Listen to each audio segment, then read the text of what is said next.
Hi, I'm Rochelle, and I'm at 14 Division, and I'm going to talk to an officer who was able to locate the owner of a lost camera.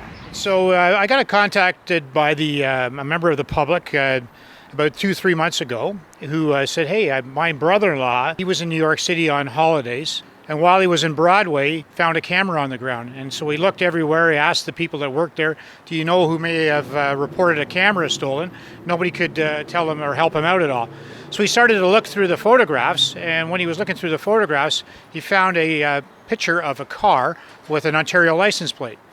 So his brother-in-law, who lives in Toronto, he said, I'm going to give him a call. So he gave him a call and said, do you think you could see if you could find out if you have an officer that you know that may be able to find out who the owner of the camera is?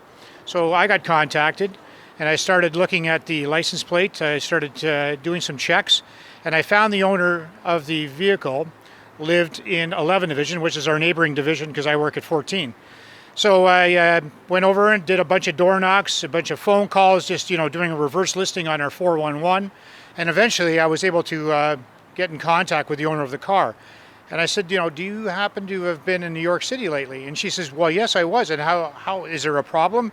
Is there an emergency here? And I go, no, it's not an emergency. I just want to know, did you have a good visit when you were in New York? And she says, yes. She said, I went to Broadway. I said, did anything happen when you were in Broadway? She said, well, as a matter of fact, I lost my camera there. I says, I happen to have your camera. She goes, what do you mean you have my camera? Is this a joke? And I go, no, this is no joke. I have your camera. And I told her the story, which I just told you now. And she said, oh my God, I can't believe it. So I went over to see her, a really nice Polish lady. And I gave her the camera. And she says, you know what? I had to go and buy another camera because I was over in New York State for 2 months. So she goes, but you know what? I have 700 photographs on there of family members, things that I really cherish. And she said, I'm just delighted that I'm getting my camera back. And I was so happy when he bring me camera, and I very appreciate it.